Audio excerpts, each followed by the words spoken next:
So the current Bitcoin price today is $21,520. And I thought let's quickly jump on a weekend live stream just so that I can show you what I'm looking at, because there are a couple of things that have changed within the markets and sentiment is beginning to shift. We know that the bulls have got really excited. Is it a bull trap or can we expect some further upside in the next week or two? Well, let's have a look. First and foremost, I thought let's start off with the CME chart, so the futures trading chart on Bitcoin on a high time frame. We're going to work through high time frame things and then slowly move our way down to the nitty gritty and exactly what I'm looking at and how I plan on capitalizing on what's to come over the next couple of days, because I do think that certain things are shifting in the market. So first and foremost, there isn't that much history on the CME, hence these moving averages just kind of start off in the middle of nowhere. But one thing that is very notable over here is if you have a look at how this candle closed, very, very important. It took out the previous week's high as well as the week before that. So this is showing us that the market is slowing down a little bit and maybe there is some sort of a mean reversion play that is attempting to play out at the moment. So what does that mean? Does that mean that it's time to buy the dip? Well, stay tuned and we'll find out shortly. So I first want to have a look also at the same chart, weekly chart on Bitcoin. This is normal spot and kind of you got the whole history over there. So for those of you who have watched me for some time, you'll know that the yellow moving average is very, very important to me, or the EMA at least. So the 21 exponential moving average, it kind of gauges the general market direction as well as when you're overvalued or undervalued, meaning that when you are significantly above it whilst it's angled upwards, probably you need to be taking profits. And likewise, when it's significantly angled to the downside and price is hanging very far below it, you should probably be considering that maybe there's going to be some sort of mean reversion bounce, and that could lead to a dip buying opportunity, so a bounce back towards it. So it kind of acts like a magnet, right? When you're too far above, it tends to pull back into that EMA. As you can see over here, it pulls back, and then same thing that when you're oversold, it starts to pull back into it, and then that usually gives you an opportunity for those that were holding on to bags of coins that you don't want to hold anymore. It gave you an opportunity to get out, and I think that there could potentially be a chance that something similar is happening. Well, first and foremost, what you will want to see is you want to see price start to clear above the purple moving average, which is the 200 moving average. We have got back above the 255. So at least that is a good sign that we're holding that, because the worst thing to happen is if these start to curve back down. We don't want that to happen. So if you're a bull in this market, you really want to see it recapture that and start to rally. So we can move down onto lower time frames and you'll see how there is a possibility that there is a mean reversion play here, and there's certain areas of confluence that I'm looking at, and I can already mark them out over here. Have a look at this one over here. We know that this is an important moving average, and if you have a look over here, it's the white 200 EMA.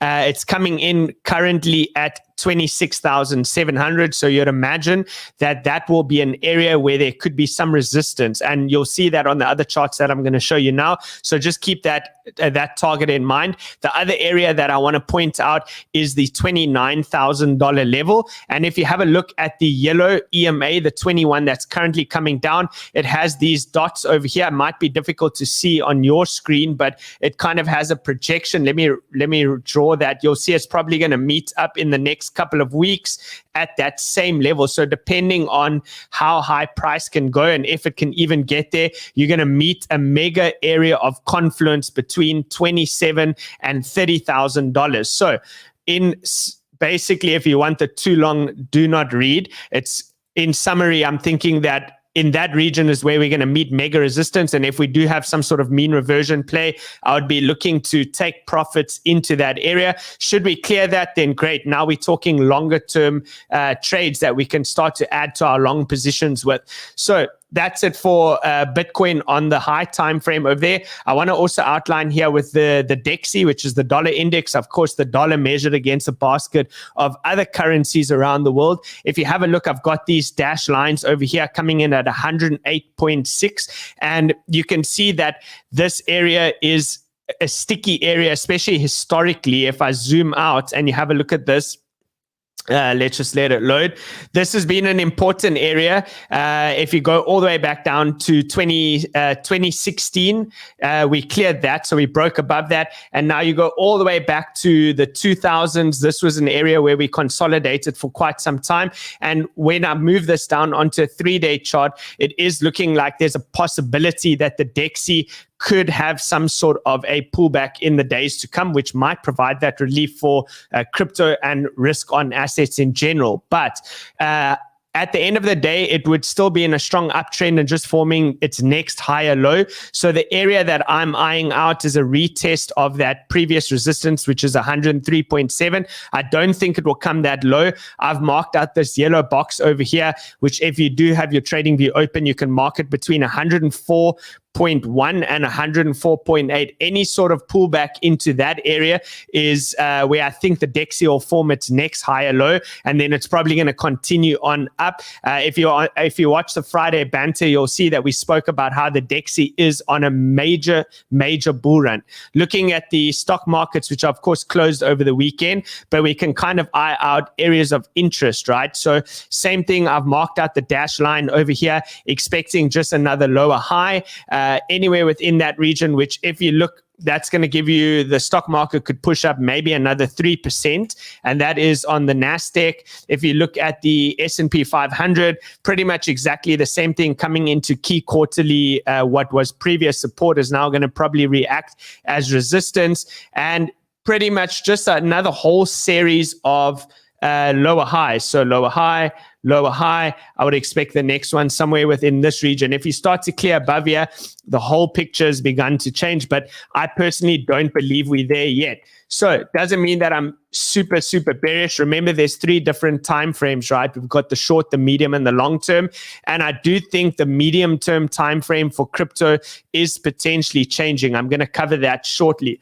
Okay, looking at the US 30, we know that the US 30 being bullish generally is a difficult thing for risk on assets to run in that type of environment. So I've marked out this area over here, which is coming in at 2.929%. If you start to break below this, then you can say, well, it's most likely rejected out of this area over here, and it's probably going to come lower, and that means that risk on assets are going to run.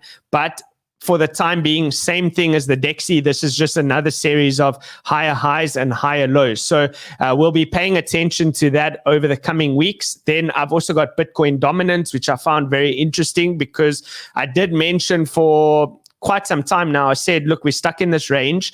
So range high, range low, mid range, and you got this diagonal. I'm going to delete this 43.6 because essentially we have tag that area the way that I see it. We're trying to reclaim the mid-range, and you know that this means in general Bitcoin is probably going to outperform better than the majority of the altcoins. So be very careful with which coins you are deciding to long. So I would expect some sort of a reclaim over here. Maybe we tag it one more time, recapture it properly, and then target towards the range highs. But just to let you know that with this dominance, this is measured against the entire crypto market, right? Including the stable coins. So I really recommend that you have a look at this chart over here.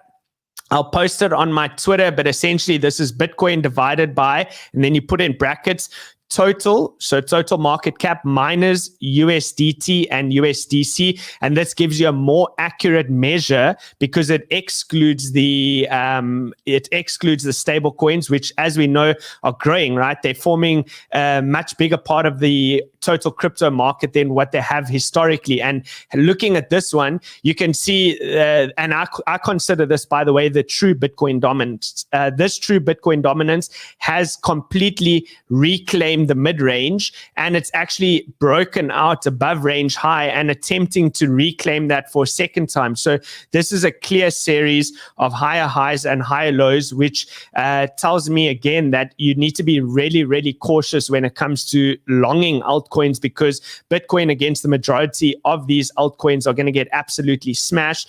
And same picture, if you look at this one, so the old one, we're looking to target this region over here. I'll circle it. This level over here at about 60%. Now, the percentages seem a bit strange on here. You got like 6.4%, but it's essentially the same thing, the same pattern. You're looking to target that zone. So for something like Bitcoin dominance, let's grab the ruler over here. You could have some serious upside over here. That's 23% against the altcoins, right? So be careful on what you're going long with. All right. Daily chart over here, very important moving average, which is the 34 EMA. I told you all, write down or at least put this onto your trading view. Historically, this has been a very, very key one to use on the daily time frame. Crosses below, right? And it keeps rejecting off, rejects every single time, especially in this bear market that we've had.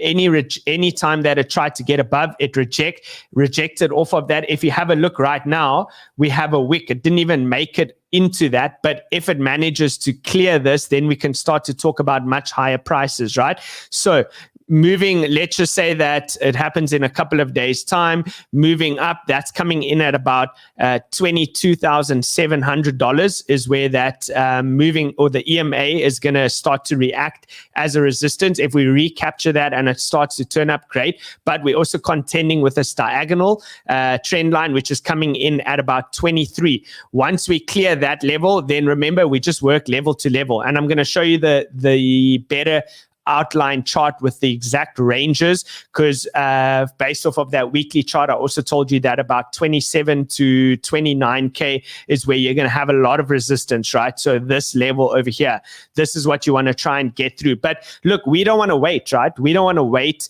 until we get all the way above this. Then we're missing out on an enormous move. So if there is an opportunity to go long, we definitely want to do that way before Bitcoin moves another 45-50%. I'm sure you can agree with me on that.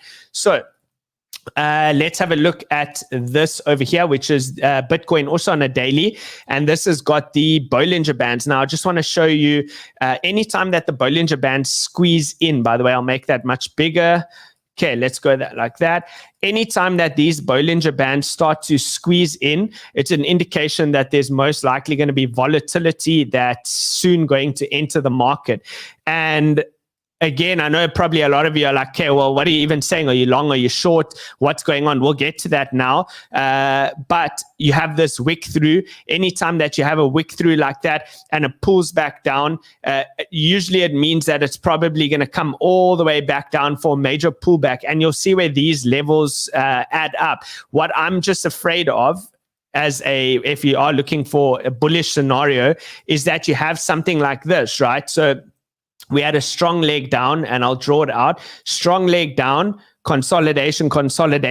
It got tight, exactly like what you're seeing here. So we come down, consolidate, and then there is the potential for the next major leg down. But there is ways that you can, of course, avoid that, and it's called a stop loss, which I'm going to show you exactly how I'm playing this market, because there is also a chance that this could mean reversion. There could be a mean reversion play back to the upside, and we don't want to miss out on that massive move. So looking at this is the BBWP, which again, shout out to Eric Crown. I think it's his coder guy that created this.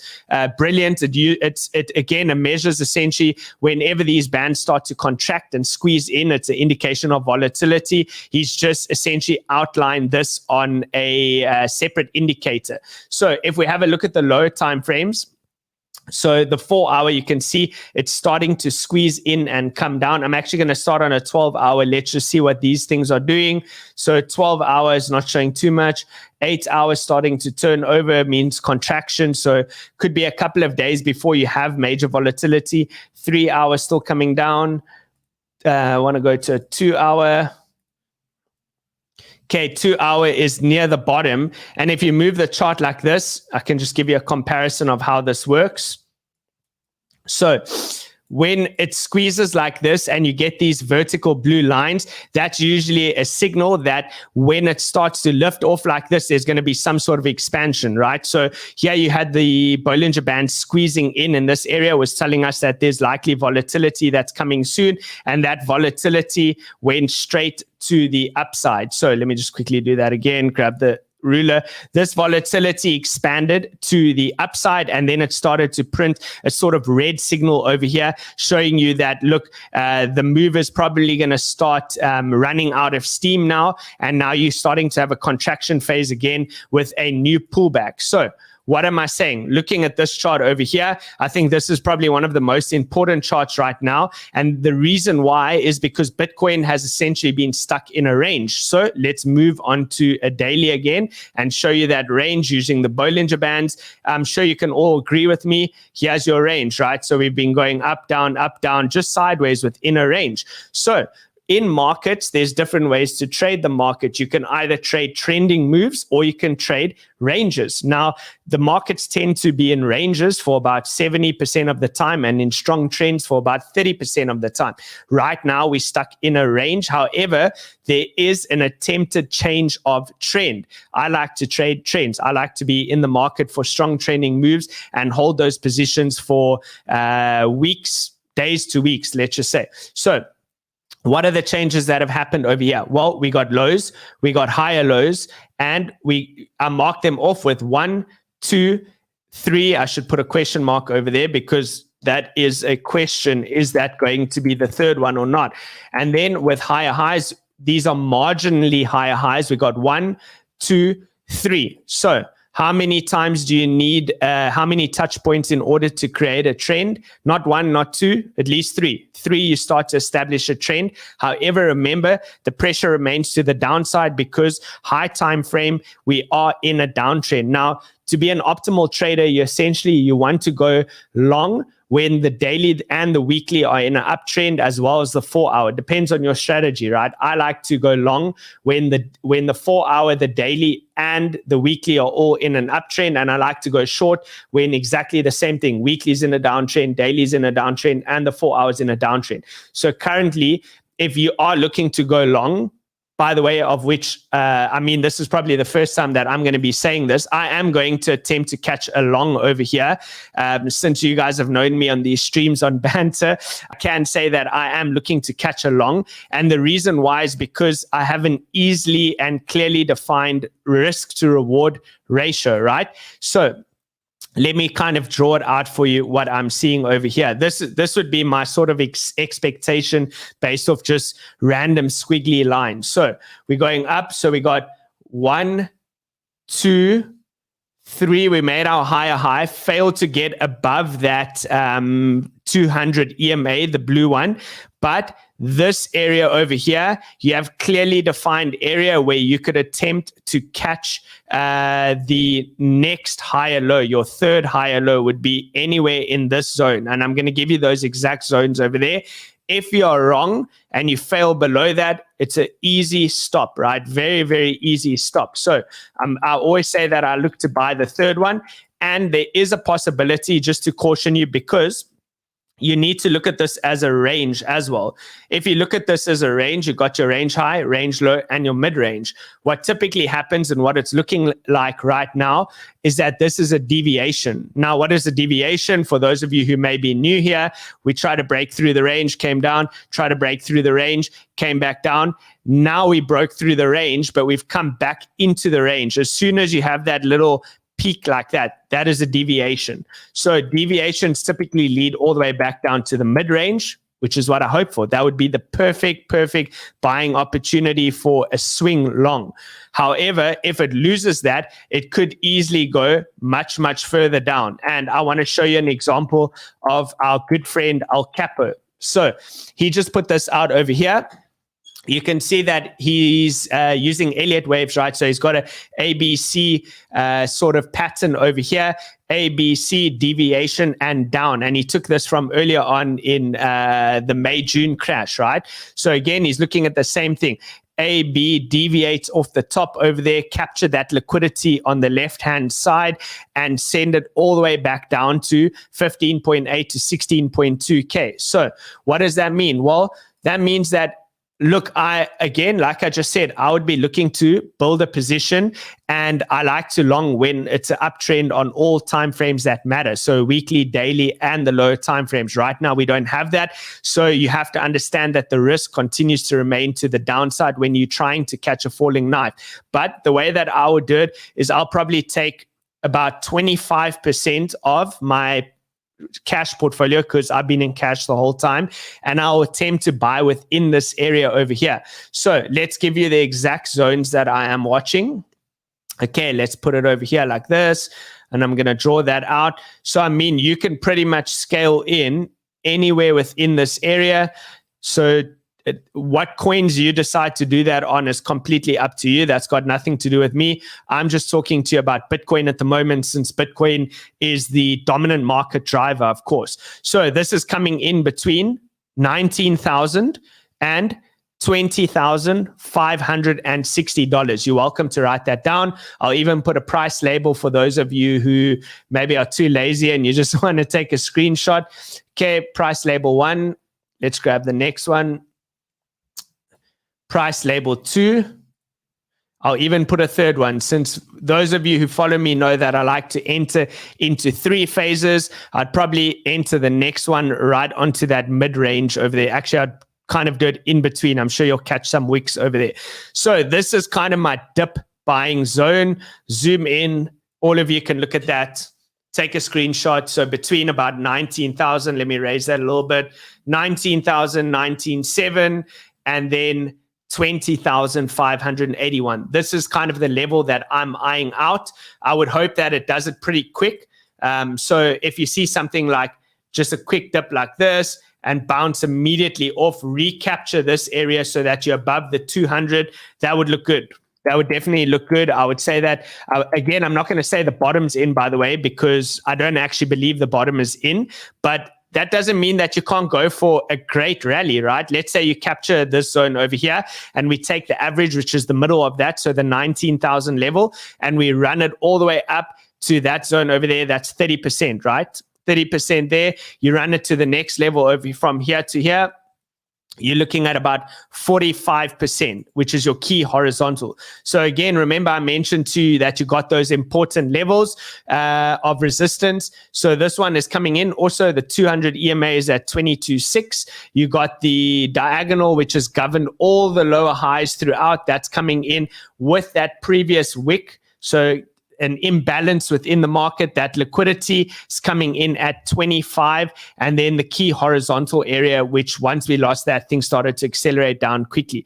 So what this means is if you do attempt to buy this dip over here and this level gets lost and we follow Capo's Elliott wave pattern, you're hardly losing anything, right? So you're going to start entering in over here in this zone. Let's say it fails, the idea fails, you go straight through, lose the range low, and you go into the low 15K level. You can essentially be buying the dip over there as well. And what does that mean? How much are you risking on average? You are risking, and whether you want to use spot positions or leverage, also again entirely up to you, but that is essentially about a 5% move, which I'm willing to take. I'm not losing 5% on my whole portfolio because, like I just told you, I'm not entering 100% on my portfolio at these levels. I would be taking about 20 to 25% of my available capital to enter within that zone. And that's essentially the idea, guys. That is essentially what I'm watching.